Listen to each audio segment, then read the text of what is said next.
Welcome back जी। Programme में आपको एक बार फिर से कहते हैं खुशामदीद। और अभी हम बात करने वाले हैं दुनिया में बढ़ती हिद्दत और मौसमों के बदलते मिजाज और माहौलियाती तब्दीलियों के वाजे होते असरात के हवाले से, जिनसे निपटने के लिए स्कॉटलैंड के शहर ग्लासगो में होने वाली कॉन्फ्रेंस कल अख्ताम पजीर होगी। इस कॉन्फ्रेंस के अख्ताम पर अक़वाम मुत्तहिदा की क्लाइमेट एजेंसी ने मुख्तलिफ ममालिक के फैसलों और वादों के हवाले से अपने पहले ड्राफ्ट में दुनिया के ममालिक से कहा है कि 2030 तक तय किए गए अपने अहदाफ पर अमल दरामद को यकीनी बनाएं और आलमी दर्जा हरारत के इजाफे को 1.5 डिग्री सेंटीग्रेड तक कंट्रोल करने के लिए इक़दाम उठाए जाएं। अब ये क्या इक़दाम हैं जो इसमें प्रॉमिस किए गए हैं सारी कॉन्फ्रेंस के अंदर, और क्या इन पर अमल दरामद मुमकिन है नहीं है, ये सारी चीज़ें एक रिपोर्ट में जानते हैं। फिर हमारे साथ एक एक्सपर्ट मौजूद होंगे, उनकी ओपिनियन लेंगे। रिपोर्ट देखते हैं।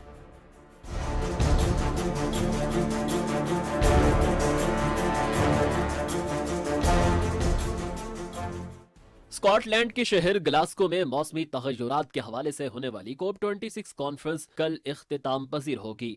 कॉन्फ्रेंस के इख्तिताम पर अक़वाम मुत्तहिदा की क्लाइमेट एजेंसी ने मुख्तलिफ ममालिक की तरफ से कार्बन के अखराज और फिजा में जहरीली गैसेज के अखराज की मिकदार को कम करने के लिए किए गए वादों और फैसलों के हवाले से अपने पहले ड्राफ्ट में दुनिया के ममालिक से मुतालबा किया है कि 2015 में पेरिस मुआहदे के तहत आलमी दर्जा हरारत में होने वाले इजाफे को 1.5 डिग्री सेंटीग्रेड तक कंट्रोल किया जाए और 2030 तक अपने तय किए गए अहदाफ के हसूल के लिए इक़दामात को अमली शक्ल दें। आलमी इदारे की तरफ से पहले ड्राफ्ट को कॉन्फ्रेंस में शरीक ममालिक के नुमाइंदों को माबैन बहस व तमहीज के बाद हतमी शक्ल दी जाएगी। आलमी तारीख में पहली मरतबा आलमी इदारे के ड्राफ्ट में दुनिया के ममालिक से मुतालबा किया गया है कि कोयले और ईंधन के इस्तेमाल पर दी गई रियायतों को खत्म किया जाए और जहरीली गैसेस के अखराज को सिफर तक लाने के लिए अमली इक़दाम किए जाएं।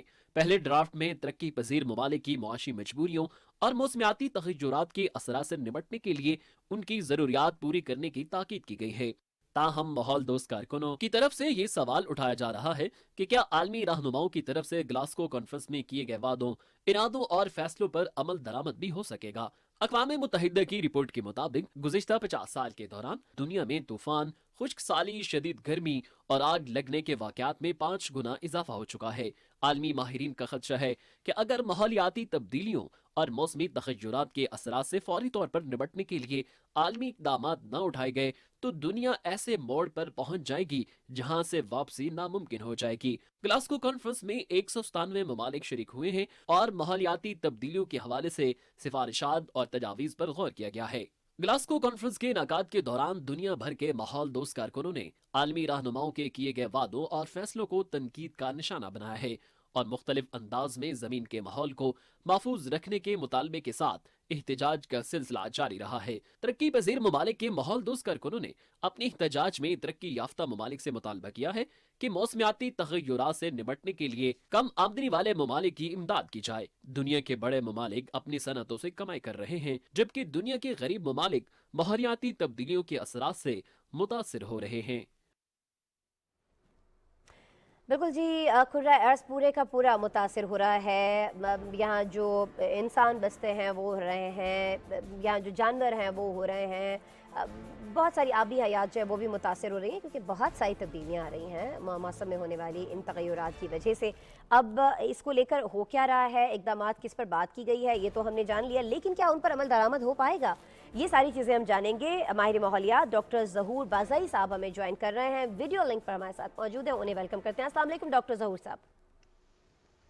वालेकुम अस्सलाम जी, बहुत शुक्रिया आपका, थैंक यू वेरी मच जी। आपका शुक्रिया, आप हमारे लिए टाइम निकाल रहे हैं हमारे शो के लिए। डॉक्टर ज़हूर साहब फरमाइएगा, बातें बहुत सारी की गई हैं ग्लासगो कॉन्फ्रेंस के अंदर। जो थोड़े गरीब ममालिक हैं, तरक्की पजीर ममालिक हैं, उन्होंने ये भी कहा है कि जी जो तरक्की याफ्ता ममालिक हैं वो ये सारे इक़दाम करने को तो कह रहे हैं, हमारे पास तो फंड्स ही नहीं हैं। तो बेसिक जो इशू आ रहा है अभी तरक्की पजीर ममालिक के लिए इन सारी चीज़ों पर अमल दरामद करने में, वो फंड्स का आ रहा है। तो आपको नहीं लगता कि यहाँ इस कॉन्फ्रेंस के अंदर तो फंड्स को जारी करने के हवाले से, अमली इक़दाम के हवाले से कोई ऐसी बात ही नहीं की गई है? तो फिर आप समझते हैं कि नतीजा खेज हुई है ये, क्योंकि अब तो कल ख़त्म होने वाली है ना ये सारा सिलसिला जो था इस कॉन्फ्रेंस का। ऑफ कोर्स ये ऐसे ही है जो आप फरमा रही है, लेकिन अगर थोड़ी सी चीज़ें देखी जाएं तो पॉजिटिव भी है। सारी चीज़ें हमें शायद यहाँ बैठ के लग रहा है कि कुछ काम नहीं हो रहा। अगर हम COP26 की बात करें तो इसका बहुत गहरा ताल्लुक या नेक्सस बनता है पेरिस डिक्लेरेशन से या पेरिस एग्रीमेंट से। अगर हम थोड़ा सा पीछे चले जाएं, 2015 में पेरिस में ایک ایگریمنٹ ہوا تھا کہ دنیا کی جو یہ بڑھتی ہوئی آبادی کی وجہ سے گلوبل وارمنگ یا دوسرے ماحولیاتی مسائل ہیں جن میں خاص طور پہ دنیا کا ٹیمپریچر بہت زیادہ بڑھ رہا ہے، بہت تیزی سے بڑھ رہا ہے، تو اس کو 2030 تک 1.5 ڈگری سینٹی گریڈ تک لمٹ کرنا، یہ ایک ایگریمنٹ ہوا تھا۔ اب یہ ایک لیگل بائنڈنگ تھی مختلف ممالک کے لیے، تقریباً 196 ممالک نے اس میں شرکت کی تھی۔ اب اگر اس کو ہم نیکسس کا دیکھیں کوپ 26 کے ساتھ، تو لیگل بائنڈنگ کے ساتھ ساتھ یہاں پہ انہوں نے کچھ نان لیگل بائنڈنگ بھی چیزیں ہیں جو مختلف ممالک نے اپنے طے کرنے کی ایک آپ کہہ رہے ہیں کہ انہوں نے ارادہ کیا تھا، جسے این ڈی سیز کا نام دیا گیا، کہ جسے نیشنلی ڈیٹرمنٹ کنٹریبیوشن۔ اب یہ nationally determined contribution N D Cs مختلف ممالک اپنے کنٹریبیوشنز ماحول کو بہتر بنانے کے لیے انہوں نے کچھ رپورٹس کی صورت میں اس کاپ 26 میں پریزنٹ کرنی تھی، اور پاکستان نے بھی اپنی این ڈی سیز بنائی تھی۔ کچھ ایسے ممالک تھے جو اس پہ عمل نہیں کر سکے، تو کاپ 26 میں یہ کہا گیا چونکہ یہ نان لیگل بائنڈنگ کنٹریبیوشنز ہیں، تو آپ اس کو ریوائز کر سکتے ہیں۔ اب اس کی ریویژن ایک امپورٹنٹ فیکٹر ہے۔ کاپ 26 میں ٹیمپریچر کو کم کرنے کے ساتھ ساتھ اس کے ایجنڈا میں اور بھی بہت سی چیزیں شامل ہیں، جس میں کوئلے کے استعمال کو روکا جائے۔ یہ بتاتے ہوئے بہت افسوس ہوتا ہے کہ ہمارے ملک میں اس وقت بھی ہم پلان کر رہے ہیں اور کچھ کام بھی چل رہا ہے کہ کوئلے سے بجلی پیدا کی جانے والے پلانٹس کا پہ کام ہو رہا ہے پاکستان میں اس وقت۔ اس کے ساتھ ساتھ کوپ کا ایک اور ایجنڈا بھی ہے، جسے میتھین گیس، یعنی گرین ہاؤس گیسز میں سے ایک میتھین گیس ایسی ہے جو ایگریکلچر کی وجہ سے، لائف سٹاک کی وجہ سے، کول یا آئل کی پروڈکشن کی وجہ سے میتھین گیس ایمٹ ہوتی ہے، فضا میں آتی ہے، اور اس کے نقصانات اگر آپ اس کو ٹیکنیکلی دیکھیں تو وہ کاربن ڈائی آکسائڈ سے 80 گنا زیادہ نقصان دہ ہے۔ اب جہاں آپ نے بات کی کہ فنڈنگ کی، یس کلائمیٹ فائنانس کی بات ہوئی ہے، بہت امپورٹنٹ ہے، اور $100 بلین کی بات ہے کہ وہ اس میں کنٹریبیوٹ کریں گے۔ پاکستان اور دوسرے ڈیولپنگ کنٹریز جو فائنینشلی آپ کہہ سکتے ہیں کہ اتنا زیادہ ان کے پاس وسائل نہیں ہیں، اور انہوں نے ایک ریکمنڈیشن دی ہے اور یہ کہا ہے، ایک آپ سمجھ لیں کہ پاکستان کی طرف سے ایک جو ڈیٹ فور پور کنٹریز یا ڈیٹ فور نیچر سویپ ہے، یعنی ہم جتنے مقروض ہیں، جو مختلف ڈیولپڈ کنٹریز کا قرضہ ہمارے اوپر ہے، ہم اس قرضے کے بدلے میں اگر ہم ان کو وہ رقم واپس نہیں کر سکتے ہیں، تو پاکستان نے یہ کہا ہے کہ وہ رقم ہم سے نہ لی جائے، اور وہ رقم اپنے ملک میں ہم انوائرمنٹ کو بہتر بنانے کے لیے خرچ کر سکتے ہیں۔ سو اس کو ڈیٹ فور نیچر سویپ کا نام دیا گیا ہے، اور یہ پاکستان کے لیے بہت بڑی ریلیف ہوگی کہ ہم اس قرضے سے نکل کے اس طرف آ سکتے ہیں۔ لیکن جہاں تک جی ڈاکٹر صاحب فرمائیے گا۔ اور جہاں تک مسائل کی بات ہے، یس اس میں کوئی شک نہیں ہے کہ ہمارا جو کنٹریبیوشن گرین ہاؤس گیسز کا ایٹماسفیئر میں وہ بہت کم ہے، لیکن اس کے مقابلے میں جو مسائل ہیں کلائمیٹ چینج کی وجہ سے، وہ پاکستان جیسے ممالک اور خاص طور پہ پاکستان بہت زیادہ فیس کر رہا ہے۔ میں آپ کو بتاتا چلوں کہ جو اس وقت average 1 degree centigrade increase ہو رہا ہے، اور ساتھ ہی ساتھ جو خشک سالی یا ڈراؤٹ جیسے حالات پاکستان میں، خاص طور پہ بلوچستان جیسے صوبے جس سے میرا تعلق ہے، ہم بہت زیادہ فیس کر رہے ہیں اس کو۔ اور میں آپ کو یہ بھی بتاتا چلوں کہ کلائمیٹ چینج کی وجہ سے 20% جو بارشوں کی یہ فریکوینسی انٹینسٹی ہے وہ چینج ہو گئی ہے، اور موسم اتنے بدل گئے ہیں کہ سائنٹیفکلی میں آپ سے بات کر رہا ہوں کہ ہر سال گرمیوں کا موسم ایک دن بڑھ رہا ہے، اور جس طریقے سے گرمی کے موسم بڑھ رہے ہیں تو موسموں میں تبدیلی آ رہی ہے، اور اسی طریقے سے ہم نے اربن فلڈنگ کو بھی دیکھا ہے۔ کراچی کا فلڈ آپ دیکھ لیں، لاہور میں جو اسموک کی صورتحال ہے۔ اب دنیا کے ممالک نے بیٹھ کے کاپ 26 میں بہت سارے ارادے تو کر لیے، لیکن اس پر عمل کہاں تک ہوتا ہے، اس میں کوئی شک نہیں ہے کہ پاکستان کی طرف سے بہت سارے اسٹیپس اٹھائے گئے ہیں، اور ہماری جو موجودہ گورنمنٹ ہے، اس گورنمنٹ نے اپنے آتے ہی اپنے مینڈیٹ میں، اپنے منشور میں ماحول اور اس کے بچاؤ کے لیے اس کے ایجنڈا میں یہ سب سے پرائیورٹی پہ تھی اور اس کے لیے انہوں نے بہت سارے انیشیٹوز لیے ہیں. آپ اگر ان کا پرائیورٹی کی آپ بات کر رہے ہیں، پاکستان نے اس کو پرائیورٹی دی، اس کے لیے بہت سارے اقدامات کیے، اس کو دنیا میں سراہا گیا ہے. امین اسلم صاحب وہاں پر موجود تھے پاکستان کی نمائندگی کرنے کے لیے گلاسکو کے اندر، انہوں نے بھی سارے اقدامات بتائے. اس سے پہلے ہم نے دیکھا ہے برطانوی وزیر اعظم جو ہے بورس جانسن، وہ بھی پاکستان کے اس اقدام کو سراہ چکے ہیں. مجھے بس سر یہ بتا دیجیے گا ڈاکٹر ظہور صاحب کہ ابھی جو ایک بڑے تعاون کے لیے دو بڑی جو طاقتیں ہیں ان کے درمیان جو ایک معاہدہ طے پایا ہے، میں بات کر رہی ہوں امریکہ اور چائنا کے درمیان، یہ معاہدہ طے پایا جانا ماحولیات کے حوالے سے کتنا اہم ہے؟ اور آپ کو لگتا ہے کہ ایک ایسی سچویشن کے اندر جب دونوں ممالک کے اندر بہت سارے کلیشز ہیں تو اس معاہدے کی جو بھی شقیں طے ہوئی ہیں، جو بھی معاملات ان دونوں ممالک کو کرنے ہیں، ان پر عمل درآمد ہو پائے گا؟ اگر ہوتا ہے تو اسے کتنا فائدہ ہوگا قرائے ارض کو؟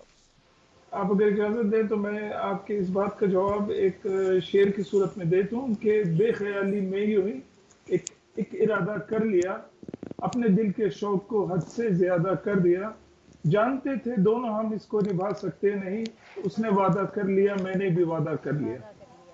تو چائنا اور امریکہ کی جو صورتحال ہے وہ مجھے تو اس وقت ایسی لگ رہا ہے کہ دونوں نے یس پرومسز کیے ہیں، کمٹمنٹس کیے ہیں، اور وہ کہاں تک اس کو نبھا سکتے ہیں یہ تو وقت ہی بتائے گا. لیکن اس میں بھی کوئی شک نہیں ہے کہ اگر ہم چائنا کو لے لیں یا امریکہ کو لے لیں، کلائمیٹ چینج کی وجہ سے جو آفات آ رہی ہیں، جو دنیا میں مختلف مسائل، ایشوز، کرائسز ہیں، اس سے یہ دونوں ممالک بہت سخت مطلب شدید اس کا شکار ہیں. تو وہاں کی عوام بھی اپنی حکومت کو، اور دو کہ وہاں بھی دو اسکول آف تھاٹس ہیں، دو مکتبہ فکر کے لوگ ہیں. ایک وہ ہیں جو چاہتے ہیں کہ ہماری مسلسل ترقی ہو، اس سے انوائرمنٹ کو نقصان پہنچے یا نہ پہنچے وہ اس کا زیادہ فکر نہیں کرتے. لیکن ایک مکتبہ فکر ایسا ضرور موجود ہے دونوں ممالک میں جو یہ چاہتے ہیں کہ ہم اپنی ترقی کے ذریعے اپنے ماحول کو کمپرومائز نہ کریں. تو ایسی صورت میں تھوڑا سا پریشر ان کی گورنمنٹ کے اوپر ہے، اور یہی وجہ ہے کہ امریکہ اور چائنا دونوں آج بیٹھے ہیں جو پیرس ایگریمنٹ میں نہیں بیٹھ سکے، لیکن کوپ 26 میں اسکاٹ لینڈ میں وہ بیٹھ کے انہوں نے ایک معاہدہ کیا ہے کہ آنے والے سالوں میں 2030 تک کا جو ٹارگٹ ہے اس کو، جو ان کے اہداف ہیں، وہ اس طریقے سے اس کو پورا کریں گے. اور ایک عجیب سی بات ان پرومسز کے ساتھ ساتھ اگر ہم دیکھیں تو چائنا کا جو پولوشن کا لیول ہے وہ امریکہ سے کئی زیادہ انکریز کر گیا ہے.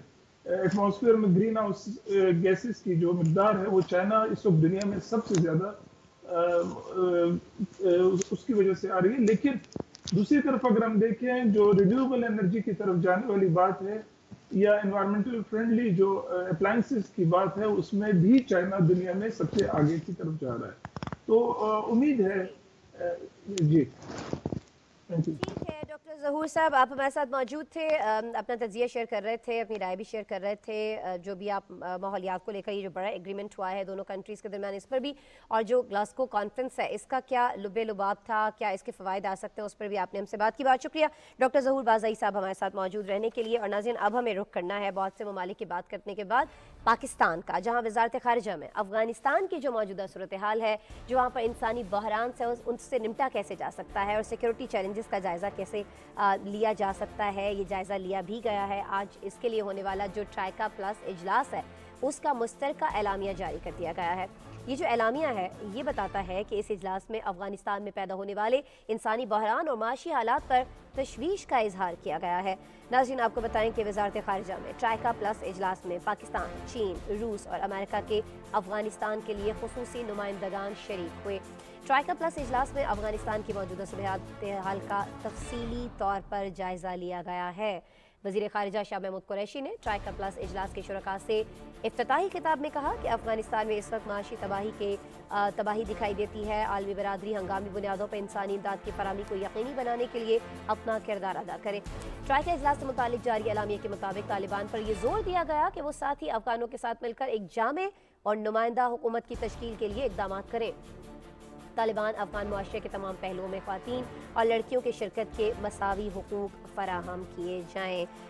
یہ ساری باتیں آج ٹرائیکا اجلاس میں ہوئی ہیں اور اس کا ابھی एलामिया जो है वो भी जारी कर दिया गया। एलामिया में क्या कहा गया है ये हमने आपको बताया, लेकिन अब ये जो ट्राइका कॉन्फ्रेंस हो रही है इसके कुछ नताइज निकल पाएंगे, नहीं निकल पाएंगे, जो डिमांड्स तालिबान से की गई हैं वो पूरी कर पाएंगे, नहीं कर पाएंगे, पूरी कर लेते हैं तो क्या होता है, नहीं पूरी करते हैं तो क्या होता है, ये सारी चीज़ें हम जानेंगे डॉक्टर जमील खान साहब से।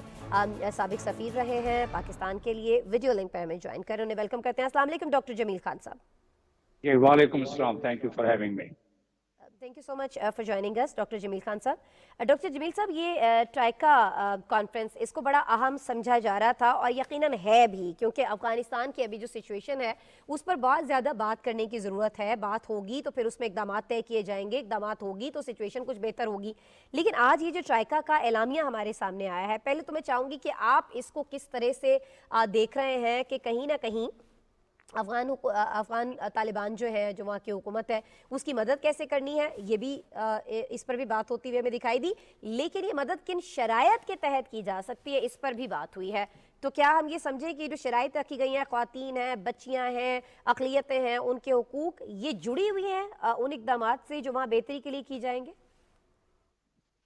इसको ज़रा थोड़ा पस मंज़र में चले जाएं तो हमें अंदाज़ा होता है कि ये वही 6 पॉइंट्स हैं जो कि 9 सितंबर को सिक्योरिटी काउंसिल रेजोल्यूशन में जिसका कि तस्करा किया गया है, जिसमें कि women right, women education, girls education, जो इस जॉइंट डिक्लेरेशन में बात आई है ट्राइका के। और उसी तरीके से एक नई बात जो उन्होंने की है कि यूनाइटेड नेशंस को वहाँ उसके रोल को इंश्योर करना चाहिए कि वो कंसिस्टेंट रहे और वो अपना रोल अदा करती रहे। उसके अलावा जो दोहा एग्रीमेंट में तकरीबन उनके पार्ट 2 जो एग्रीमेंट का है, और पार्ट 2 का पैराग्राफ सी और पैराग्राफ डी, उसमें यही बातें लिखी हुई हैं एग्जैक्टली जो कि आज के डिक्लेरेशन में या जो कि सिक्योरिटी काउंसिल रेजोल्यूशन जो 9 सितंबर को पास किया गया, तो उन सारों में ये कॉमन फीचर है, मुबासरत पाई जाती है। तो इसका मतलब ये हुआ कि जितनी भी डिमांड है वो मुसलसल चली जा रही हैं, उस पर एक मर्तबा और यहाँ जोर दिया गया है। मिसाल के तौर पर कहा गया है कि अफगान तालिबान कट ऑफ कर लें अपने तमाम ताल्लुकात, जो इंटरनेशनल टेररिस्ट ग्रुप हैं उनको डिसमेंटल कर दें, उसको एलिमिनेट कर दें और उनके लिए जमीन तंग कर दें टेररिस्ट ऑर्गेनाइजेशन के लिए जो अफगानिस्तान में ऑपरेट कर रहे हैं। और फिर उसमें कहा गया है कि इसमें अफगान टेरिटरी को मुकम्मल तौर पर प्रिवेंट करें, यानी कि महफूज करें, ताकि किसी उनकी टेरिटरी, उनकी सरजमीन टेररिस्ट इस्तेमाल न कर सके। और फिर छठा पॉइंट उन्होंने किया है कि अफगानिस्तान जो है वो अपनी तमाम इंटरनेशनल ऑब्लिगेशन को पे बरकरार रहे। छठे पॉइंट एक नया पॉइंट है, वरना दोहा एग्रीमेंट में पहले 5 पॉइंट, सिक्योरिटी काउंसिल में वही पॉइंट्स। और जो हमारी अपनी सलामती काउंसिल की जो कमेटी की मीटिंग हुई थी सिक्योरिटी काउंसिल के इजलास के बाद सितंबर में, तो उसमें भी उनमें से तकरीबन 4 पॉइंट्स का अहाता किया गया था। आपका सवाल ये कि क्या अफगान तालिबान इसको कर पाएंगे? देखिए, डिमांड उनसे की जा रही है कि आप जो है बगैर लोगों को तनख्वाह दिए हुए, बगैर अपने इंफ्रास्ट्रक्चर को मरबूत तरीके से चलाए बगैर आप तमाम अपनी सरजमीन तंग कर दें, जो वहाँ ग्रुप बैठे हुए हैं, सारा क्राइम कंट्रोल कर लें, वहाँ आप किसी किस्म की इंश्योर करें कि किसी किस्म की कोई टेररिस्ट एक्टिविटी ना हो। तो ये तमाम चीजें जो कर रहे हैं, ये तो उसी सूरत में मुमकिन है कि जो उनके फंड्स हैं उनको रिलीज किए जाएं। ये उसी सूरत में मुमकिन है कि जो जहां वो भूख और नंग है उसको खत्म किया जाए। इस ट्राइका के ज्वाइंट डिक्लेरेशन में जिक्र किया गया है कि जी ह्यूमैनिटेरियन कंसर्न काफी है regarding the severe humanitarian concern and economic आपको लगता है सर सिचुएशन। कि जिक्र तो किया गया है, अमेरिका को समझाने की भी कोशिश की गई है, लेकिन अमेरिका को, डॉक्टर जमील खान साहब, ये बात इस तरह से समझ में आ जाएगी या मजीद कुछ हमें इकदाम करना होंगे, या आपको लगता है कि नहीं, अगर इसी ट्राइका इजलास में इसी तरह से बात होती रहे, ये मुज़ाकरात होते रहे, अफगान वफ्द इसमें मौजूद है, इसमें चाइना भी है, रूस भी है, पाकिस्तान में है, तो ये लोग मिलकर अमेरिका को समझा लेंगे, या आपको लगता है कि नहीं, फंड्स को लेकर इसमें कोई नतीजा नहीं निकलने वाला है और कोई ज्यादा उम्मीदें ना रखी जाए, ना अफगानिस्तान की जानिब से, ना दीगर ममालिक की जानिब से? जी, इसके पीछे अब तो कई तजिया निगार ये कह रहे हैं, मुझ समेत, कि क्या इसके पीछे कोई अमेरिका के या उनके अलाइज के कोई और मकासद हैं, क्योंकि बड़ी सिंपल सी बात है, दोहा में जब बहुत दिलचस्पी रखते थे अमेरिकन कि वो एग्रीमेंट हो जाए, और दोहा एग्रीमेंट में कुछ वादे भी किए गए तालिबान से, तो देखना ये पड़ेगा कि क्या वादे वो पूरे हुए। और वो वादा था सबसे पहले कि उनको डीलिस्टिंग कराई जाएगी, ये वादा था कि उनकी जो है हम कबूलियत कराएंगे दुनिया में, ये उनसे वादा किया गया था कि उनकी डेवलपमेंट में हम हिस्सा लेंगे। और उसके बरक्स काम ये हो रहा है कि जो उनकी अपने $9.5 बिलियन है उसको फ्रीज किया गया।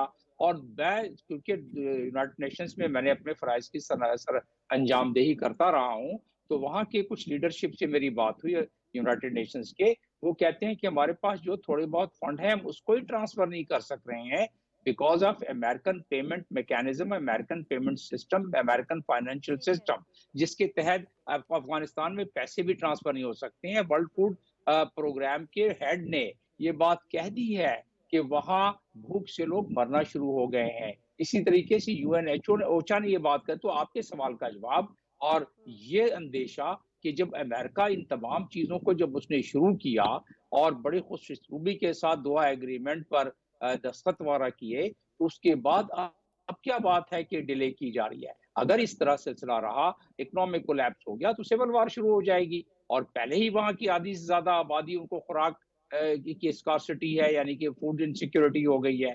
तो उस सूरत में अगर हुआ तो ये डिस्टेबलाइजेशन की तरफ जा रहे हैं। तो क्या डिस्टेबलाइजेशन, जिसको मैं कंट्रोल डिस्टेबलाइजेशन कहता हूँ, अपने डॉक्टर जमील आर्टिकल खान में साहब, भी आप ये फरमाना चाह रहे हैं, आप ये फरमा रहे हैं कि अगर हम अफगान तालिबान हुकूमत से कुछ चाह रहे हैं, कुछ जो उन्होंने वादे वईद किए हैं, या जिन्होंने अपनी पहली प्रेस कॉन्फ्रेंस बाकायदा की थी उसमें कहा था कि हम बदले हुए तालिबान हैं, तो उनको वाकई बदला हुआ तालिबान दिखनाना पड़ेगा ये सारी चीज़ें अपने लिए बहाल कराने के लिए। लेकिन उसके लिए ये भी ज़रूरी है कि चाहे दोहा एग्रीमेंट है, ये इससे पहले जो वादे उनसे किए गए तालिबान से, वो भी कहीं ना कहीं पूरे हो रहे हों।